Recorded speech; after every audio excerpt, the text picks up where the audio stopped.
asking the questions mainstream journalists will never ask. This is your Richie Allen Show on richieallen.co.uk, Fab Radio 2 in Manchester, and triggerwarning.tv. Let's welcome back to the programme a man who was on with us back in November. I was fascinated by a series of videos that he made in the occupied territories, where he had been speaking with Israeli Defence Forces, soldiers, men and women, and putting, very good, very incisive, very insightful questions to them about the occupation. He's lived and worked in the occupied territories for some time now. I will put out links to those videos as well. He's a political analyst and a human rights activist, and I did mention earlier on his work has been seen on Press TV and Al Masdar, but I do believe today he's in his home city of Leicester. Let's welcome back to the programme Robert Inlakesh. Robert, welcome back. How are you? I'm good, Richie. Thanks for having me. Good to have you back on. How long have you been back home, Robert? How long have you been back in the UK?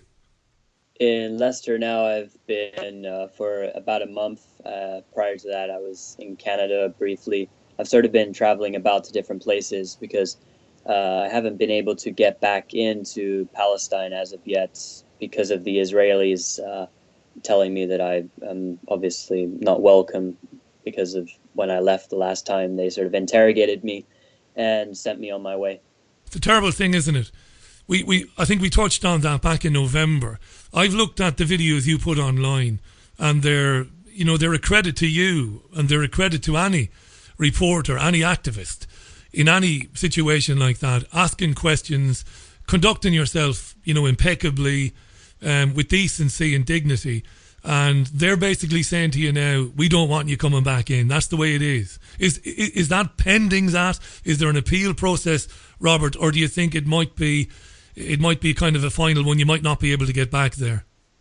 I think it's pretty much finalized. I think they know who I am pretty well. There was somebody who was sending an Israeli activist who was putting up videos of mine onto his page, to which in his Israeli viewers, it had something like 60,000 views on one of his videos, and he sent them all to government officials, and I think it's pretty much finalized that I'm probably not going to be able to get back in.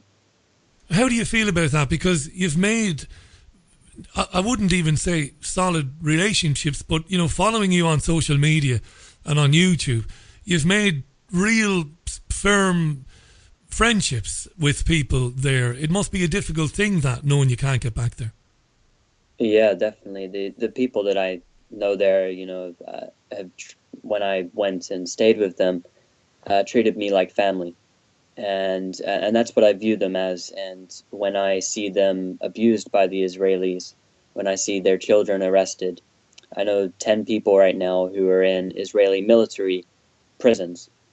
And when I see all of this going down, and I know that I can't go back there, it's a certain feeling of guilt. I think I want to at least be with them in the time that they're enduring what they are. And it's a place that obviously, after staying in a while, staying there for a while, it's it lives inside of you. It's like any place, I wouldn't feel any guilt, Robert. Watching your videos, and don't be offended by this at all, there was a kind of a Louis Theroux aspect to your videos, and that's a terrific compliment in the manner, in the kind of easygoing, offhanded way that you speak with people and treat people. It's terrific. There's nothing to be guilty about. I mean, it's inevitable. I've spoken to people in the last 15 years or more, like yourself, who've been there and then have left and have been told they can't come back. And all they've done is presented another side of it. It's a terrible thing. There's nothing you can do about that. So don't be guilty about it. Before we talk about the events of the last few days and the right of return protests, those people that are in military prisons, give us a flavour or an idea of the sorts of reasons that the Israelis would give for locking them up.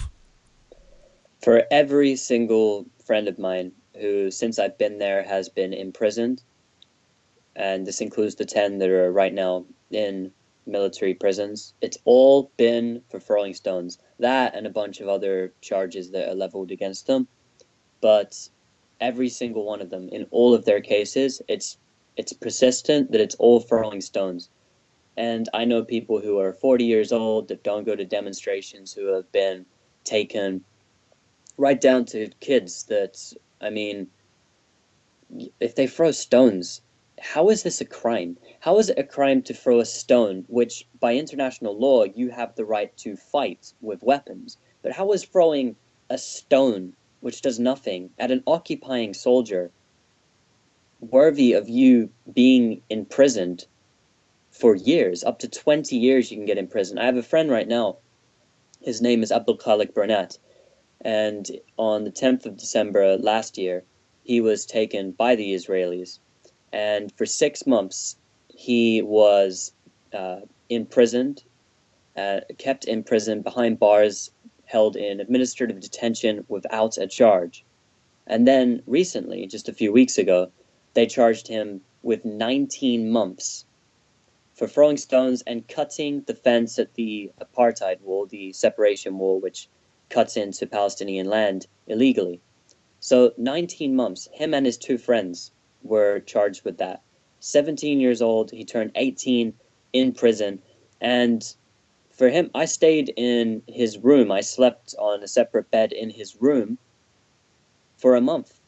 You know, I stayed in his home. I was treated like a family member. And not only that, but since I'd left, they arrested his 15-year-old brother. They brought him in as well. And prior to all of this, they had already shot his oldest brother, who's a year older than him, in the leg with live ammunition. He almost bled to death. That was in 2014. Abdul Khalik, the one I'm talking about, who's now sentenced to 19 months in an Israeli military prison, he was shot in the head with what they call a sponge bullet, but of course it's a little bit of sponge on the top, and then it's a canister attached to it, and the bullet spins, and you have to be extremely lucky, basically, for the sponge to hit you. It hit him on the back of the head and cracked his head open, and even when that had happened to him, they took him a month later when he was still recovering and still taking the medicine to recover from his head wound, and they threw him in a military prison and deprived him of his medication. And this is just one story. This is just one family. And there's a lot more to their lives and what they've endured as well. It's hard to explain what Palestinians go through. Like, if you are there in the West Bank, every other day, if you're in a place like Hebron, you're going to get tear gas. You're going to get shot at with rubber bullets. You're going to witness people brutalized. You're going to see the streets locked down. I've seen children arrested in front of me, little children, tiny little children, maybe below the age of 10, I've seen detained. I've seen them pull the hijabs off of old women, brutalize people, push them down to the ground because they want to walk through a road. It's insane. You've got checkpoints throughout various parts of different villages and cities, and they can lock down a village whenever they like. They steal their cars. They routinely come in and commit raids at 2 o'clock in the morning. I've witnessed them shoot tear gas into the houses of friends of mine at 2 o'clock in the morning and throw sound grenades in through their windows. It's constant, and everybody there knows somebody who's been arrested or killed or has been arrested or shot themselves. It's horrendous, and this is just the West Bank. And Gaza is a completely different situation, obviously, with what's happened there. I'm assuming we're going to get into that a little bit as well. We will, and we're going to get into it now. I'm keeping an eye on the time. We've got probably another 15, 20 minutes to chat. So I do want to get into that. The checkpoints. Stories have emerged in the last 6 months, year maybe, about heavily pregnant women getting into difficulty at checkpoints, being ignored, and that leading to catastrophe. Either a baby dying in birth, or in one case, a mother died in childbirth. I trust you to tell me the truth, Robert. That's why you're here. Are there any truth to those stories? Of mothers dying in childbirth as of recently? Yeah, or within the last year, being kept at a checkpoint, not being allowed through. We've heard stories, horror stories, about people dying in childbirth, women dying in childbirth, or a child being born at a checkpoint and subsequently dying. Have you heard any of those stories, any of those rumors? Yes, like it has happened, but within the past year, I haven't came across a story within the past year. So just to be completely honest on that account, but there's many things that have happened throughout the past years, including shooting children at these checkpoints, and it varies at a checkpoint what they'll do to you. I mean, sometimes they'll let you. There's certain checkpoints and roadblocks where they'll just stop you for a few minutes and let you cross, and there's other times where they'll stop all the traffic for 6 hours. Everybody's stuck. And then if anybody makes a sound, they'll come and they'll arrest them. Everybody is constantly ID'd in the West Bank. You have to have an identification card. And if they find you without that identification card, they do to you as they please. I mean, there's so many incredibly disgusting stories, like you mentioned, with them detaining women who are pregnant at these checkpoints. Also, another thing is that they'll detain people. This happened, I think the month is February. I'm not 100% sure. But they detained an ambulance as it was trying to evacuate a child who had just had a heart attack. And the child died in the ambulance because the Israelis would not let the ambulance go by. Jesus. And the hospital was moments away, and the Israelis had full knowledge of this, and they let a child die in the back of this vehicle just because they can. And in a fair society, in a decent society, somebody would have to account for that. Somebody would be arrested and charges would be brought, but of course that doesn't happen. Robert Inlakesh is our guest this hour. Came across Robert's films last year. They're really excellent, really. It's excellent reporting, appealing to the humanity of IDF soldiers, asking them questions, challenging them, and giving a picture of life in the occupied territories. He's in Leicester today, is Robert. He was recently told that he wouldn't be allowed return to Palestine, which comes as no surprise to us. But obviously it is it's difficult for him to hear that because he's made friends, very close friends, during his time reporting on what's going on there. So to what's happened in the last few days, Robert, thankfully things seem to be a bit quieter today, or at least that's what I see as I'm browsing a wide variety of media. Nothing is new in terms of, it's the same old statements from the Israeli government. We're entitled to protect our borders from an invading force, from people determined to get in and to do damage and all of that. The United Nations supporting Israel. A kind of a mealy-mouthed response from the UK government. OK, Emily Thornberry had a bit to say in condemning the Israeli government yesterday, but by and large it just seems to be the same tired old response. We did hear earlier on the programme, I played some audio of Diana Boutou, who's a former advisor to Mahmoud Abbas. She says, what I've been saying since the 1990s, basically Israel should be sanctioned back to the Stone Age when such outrages occur as what happened in the last few days. I presume you've been in touch with people in the last 24, 48 hours. What's the mood like, Robert? What's your take on what's been happening, and what do you understand the mood to be like? I know that might sound like a stupid question, but I've got to ask you anyway. These are beleaguered people. They've been putting up with this for decades and decades. What do you know, my friend? What's been happening? Well, they're obviously in mourning, and Ramadan has just started. So the massacre occurred just as Ramadan was starting.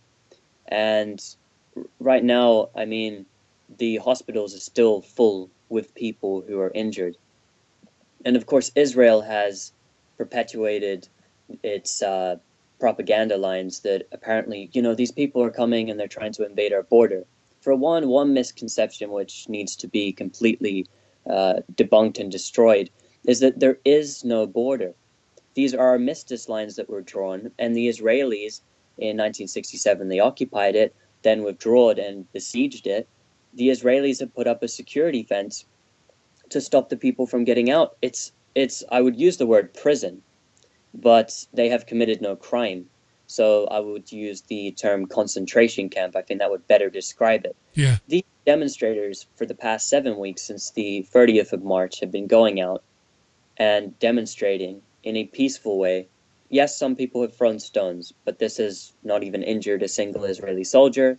No Israeli soldiers have been killed. Yes, they have burnt tires, but what is this doing? Is this posing a threat? No. Yes, they have been standing there and chanting and in large numbers, and oh, it looks so intimidating, these Muslims with beards chanting. But really, there's been absolutely no threat to Israel whatsoever. And what's actually happened is they've sat there and shot thousands of people for peacefully demonstrating. And not just peacefully demonstrating, but quoting international law, Resolution 194, and calling upon the ending to the Israelis to end the illegal siege. In response to this, they get the Israelis shooting at them. And of course, the media calls this a clash. How can you clash with somebody who is sitting behind a dirt mound like a coward with a sniper rifle, and in front of that, a security fence, and barbed wire mounds after barbed wire mounds? And he is sitting there and shooting demonstrators with flags and stones. That's not a clash. And how anybody, like a lot of media organizations reported on this, but every single one of them used the term clash. I saw in every single reporting, clash. Where was the clash? Was there one clash with an Israeli soldier at all? No. And it's all on video from all different angles. And these are snipers. They had to sit there as a sniper from 100 meters away and look at these people that they were shooting. Look at a child. Eyeball the child. Look at him. And then pull the trigger. Shoot the child. And not only that, but they used these drones to shoot tear gas at the tents. And there's a misconception. There was an 8-month-old child that died. And a lot of people thought that that child was brought to the demonstrations. That's not true. I'm glad you brought that up, because that was the information I had yesterday, and I'm glad to be proved wrong, because I did say to a guest yesterday, what sort of idiot brings a child to a fence? But obviously, I'm glad to be wrong about that, but still disgusted that the baby could die in such ridiculous and wrongful circumstances. Robert, let me ask you this. These snipers, and you've accurately described them, all the video footage of it that's been on liveleak.com, one of the greatest, most important websites in the world, and other websites, shows it as you describe it. These soldiers, as we say in Ireland, Robert, they're not right in the head, are they? I'm not trying to excuse any behaviour, but these are young men and women in the IDF that have been brainwashed from the day they were born, from the time they could walk and talk. They can't be right in the head, Robert. You can't to do that. You've got to be brainwashed to the point where you see those people, those righteous Palestinians as rats. Go ahead. And what you just described is completely accurate. From the day they are born, they're trained to be soldiers, and they're trained to hate Palestinians, to hate anybody that's not them. And they are the most right-wing, fascistic society on the planet. And every single person that grows up in Israel and goes through their education system experiences the exact same thing as an Israeli Jew. They go through this indoctrination where they believe that they are the best on the planet, that nobody else matters, everybody is a threat to them, and they can do whatever they please. And that's why they're able. Straight after school, they don't give them any time to think or figure things out. They send them straight after school into the army, give them guns, and tell them, here you go. And they do exactly as they're told. They have no chance then, Robert. Sorry? They have no chance, do they? I mean, they have no chance. What do you do about a system like that? They've got no chance, these kids. They're almost not guilty by means of insanity. Well, I mean, I would still classify them as guilty. It doesn't matter if you train somebody, if somebody kills people in mass numbers and they're like this. Every society has the ability to change, and I firmly believe that, and we can see that throughout history. Every society and every population can change. They can change their views, and and within a few generations it could be completely different. But as of now, these people that are living in what they call Israel are the most racist, fanatic psychopaths on the planet. I mean, just to give you an idea about it, have you seen, because I've been following it very, very closely, have you seen one demonstration from the Israelis within the past 7 weeks against the slaughter in Gaza? One. Not one. Not one. Why is that? Is it possible, Robert? Because over the years, I have interviewed Israelis living in Tel Aviv who are absolutely opposed to it. Is it possible that some of these people are still vocal, but they're being prevented? They're being prevented from getting access to media or, putting that point of view across. That might be a possibility as well. I don't want to imagine that there just is no Israeli opposition to this. I mean, it would be unconscionable, really. Maybe they're being prevented from speaking out. What do you think? I mean, they have in Israel the ability to speak up. I mean, there's the likes of Miko Peled, and he can have a house in Jerusalem, and he can say whatever he likes. And he's never been attacked. He's never been injured. The Israeli government have never came after him. There's people within the Israeli society that oppose it, and I know some of them. Some of them go to the West Bank to participate in demonstrations, and they're great and amazing people. But the majority of that society, if you go and just walk and speak to people, or if you look at any data, or you speak to somebody like Miko Peled, who grew up there, any Israelis that are opposed to what's going on, and you speak to them, how many people do they know that are against this? The dissent is so small.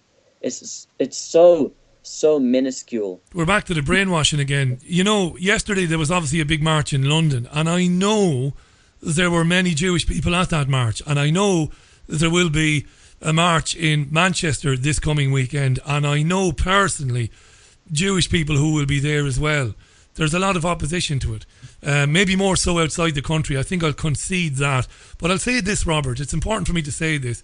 I've interviewed a lot of men who were in Vietnam, and I've interviewed a couple of men who committed unspeakable, who did and were party to unspeakable atrocities in Vietnam. And those guys went through places like Paris Island, where they were broken down systematically. The humanity was mentally beaten out of them, and they were rebuilt back up into a kind of a psychotic entity.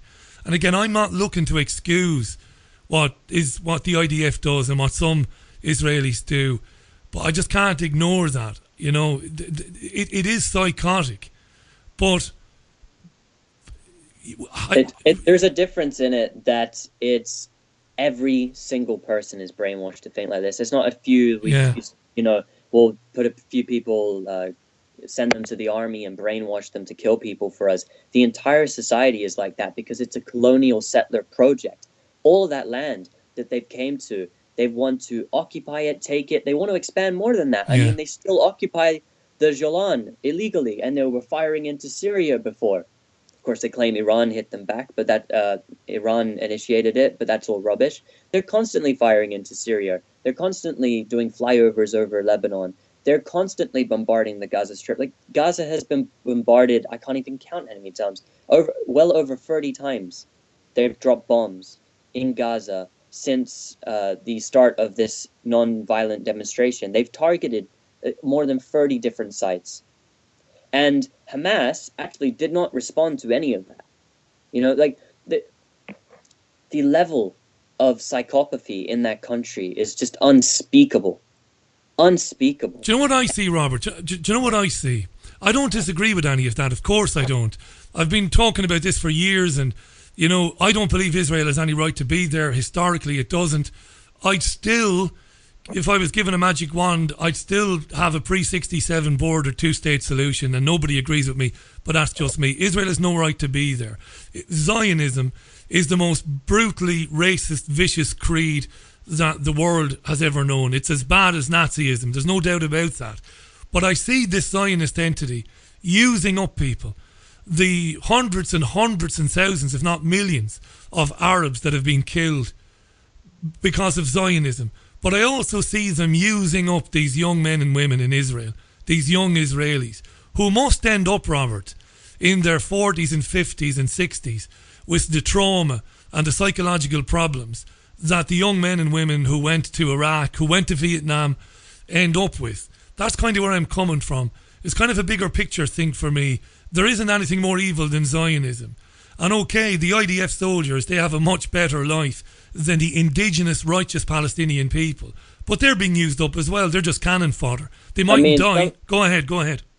Some of them, yes, they do regret what they do. But the large majority of them, I mean, we've got a population now. Like, if that was true, that all these people are going to end up with these psychological problems and they really regret what they're doing, then we'd see this in the older generation. But the older generation are completely fine. They think they teach their children this willingly. They think this is amazing. We need to kill the Arabs and we need to take over. This is all our land because, it said so in the Bible.